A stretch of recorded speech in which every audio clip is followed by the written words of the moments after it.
दलित मुस्लिम पिछड़े समाज की सुरक्षा करनी है और मैं इनके लिए मजबूती से लड़ रहा हूँ। जहाँ मुझे लगेगा कि दलित मुस्लिम पिछड़े को आंच आ रही है तो वहाँ सिस्टम हिला देंगे। लेकिन ये सच है कि दलित मुस्लिम पिछड़े इस संगठन के मालिक हैं, इन लोगों ने संगठन बनाया है, लेकिन जिसके साथ में भी जुल्म होगा साथ सबके खड़े हैं। लगेगा कि हमारे मुसलमान भाइयों को नमाज पढ़ने से रोका जा रहा है, तो हम संविधान को हाथ में लेकर मंजीत सिंह नोटियाल पहुंचेगा, वहाँ के डीएम और कलेक्टर से पूछे कि हमें अपने धर्म के अनुसार नमाज पढ़ने का अधिकार नहीं है ना।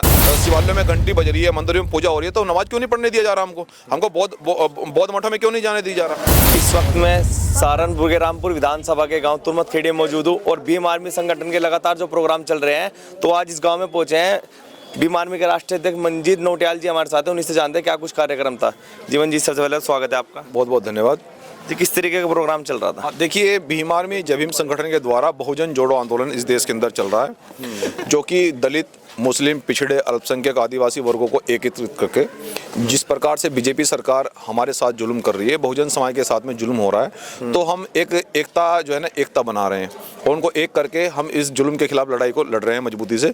और आज हम इस रामपुर विधानसभा के तुर्मत खेड़ी में पहुंचे। हमारे बहुत जिम्मेदार साथी हैं, चौधरी सुफियान जी, डॉक्टर शहजाद जी, तो सभी साथियों ने मिलकर आज कार्यक्रम किया। आपने देखा कार्यक्रम, तो ये मेरा परिवार है। तो आज मैं बड़े दिनों में अपने परिवार से मिलने के लिए आया था, तो मुझे बहुत अच्छा लगा आज मिलकर, और मुझे यहाँ से जनपद सहारनपुर से बहुत ऊर्जा भी मिलती है।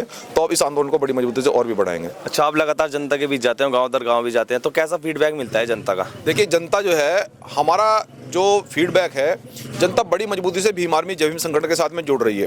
क्योंकि आपने देखा होगा, क्योंकि मीडिया पे मंजीत सिंह नोटियाल ज़्यादा नहीं दिखता, जनता के बीच में दिखता है, क्योंकि मुझे इनके लिए काम करना है। मुझे सरकार से मतलब नहीं है, सरकार यही सरकार बनाएंगे, यही गिराएंगे। तो मुझे अपने दलित मुस्लिम पिछड़े समाज की सुरक्षा करनी है और मैं इनके लिए मजबूती से लड़ रहा हूँ। जहाँ मुझे लगेगा कि दलित मुस्लिम पिछड़े को आंच आ रही है तो वहाँ सिस्टम हिला देंगे।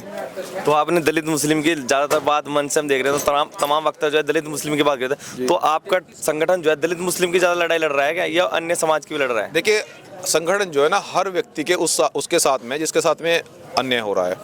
हम संविधान पर आधारित संगठन हैं और हम संविधान को मानने वाले लोग हैं, लेकिन ये सच है कि दलित मुस्लिम पिछड़े इस संगठन के मालिक हैं, इन लोगों ने संगठन बनाया है, लेकिन जिसके साथ में भी जुल्म होगा साथ सबके खड़े हैं। इस जुल्म की बात करें, अभी एक बात चली थी मन से कि मस्जिद में जो है मुस्लिमों को जो है वो नमाज पढ़ने की इजाज़त नहीं दी जा रही है, परमिशन नहीं मिली है दलित समाज को, तो उन सब की लड़ाई किस तरीके से चल रही है? देखिए, हम उसकी लड़ाई को, जहाँ भी हमें ऐसा लगेगा कि हमारे मुसलमान भाइयों को नमाज पढ़ने से रोका जा रहा है, तो हम संविधान को हाथ में लेकर मंजीत सिंह नोटियाल पहुंचेगा, वहाँ के डीएम और कलेक्टर से पूछे कि हमें अपने धर्म के अनुसार नमाज पढ़ने का अधिकार नहीं है।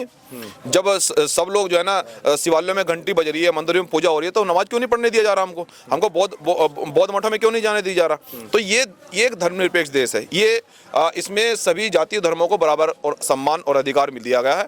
हमें किसी लगेगा कि दलित मुस्लिमों के अधिकारों को छीना जा रहा है तो बवाल होगा। तो क्या लगातार ये बात चल रही है कि जब से भाजपा है दलित मुस्लिम सड़कों पर ये हैं, उनसे अत्याचार है, ऐसा मानते हैं आप? देखिए, ऐसा है कि अभी सरकार जो है फर्जी ईवीएम से जो इस प्रकार से बनाई गई है, लेकिन अब की बार हम लोग जो है ना ईवीएम का भी विरोध कर रहे हैं बड़े पैमाने पर, और अब की बार दलित मुस्लिम पिछड़ा बड़े पैमाने पर एक हो रहा है, और अब की बार सरकार भी बदलेगी और जिन लोगों को सत्ता का नशा चढ़ाएगा उनका नशा भी उतारेंगे। जी, बहुत बहुत धन्यवाद। हमारे से बात करने थे मंजीत नोटियाल जी, उन्होंने बताया कि अब की बार जो आने वाले चुनाव में सत्ता का नशा भी हटाएंगे भाजपा का। फिलहाल इतना ही, धन्यवाद।